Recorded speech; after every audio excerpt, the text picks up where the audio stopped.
While living in New Jersey, there was a path I followed to work each day. On the path, there was a spot where Calais Boulevard joined in with Sussex Turnpike. The traffic was usually backed up for 100 yards or so in each direction. Generally, the cars from the two roads would merge in an alternating fashion, one from Calais, one from Sussex, one from Calais, one from Sussex. But once in a while, someone decided to pull a fast one. This happened.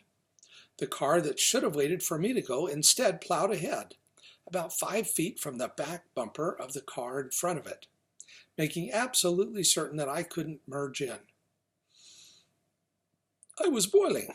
I honked the horn to let her know that I did not appreciate her selfishness.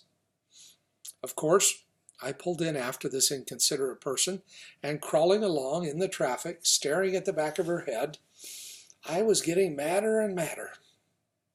Being stuck in traffic, I really had nothing better to do.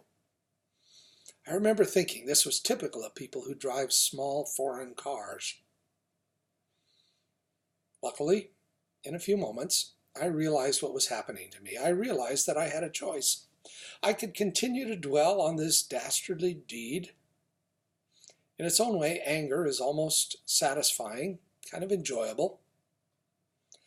I could probably stay mad all day, or at least all the way into work.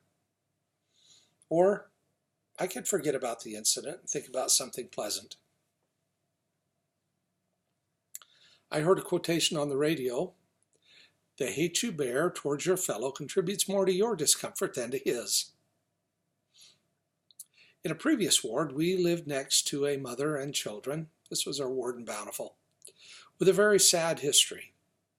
They'd been active members of the church, but were no longer. The husband was caught in adultery. He was brought before church court and excommunicated. Understandably, the wife felt deeply betrayed. Her life was shattered. She divorced him. Even after several years, she could not forgive him for what he had done. He lived only a few blocks away in another ward. Time had passed. He had remarried and started a new family. He had repented, and he'd come back into the church. He again held positions of responsibility in the church. But she could not forgive him. She seemed to grow more bitter as time passed. She had not remarried, although she was still young and attractive. Perhaps her bitterness stood in the way.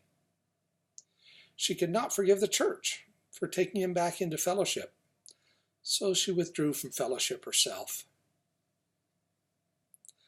I love the quote from Hugh Nibley.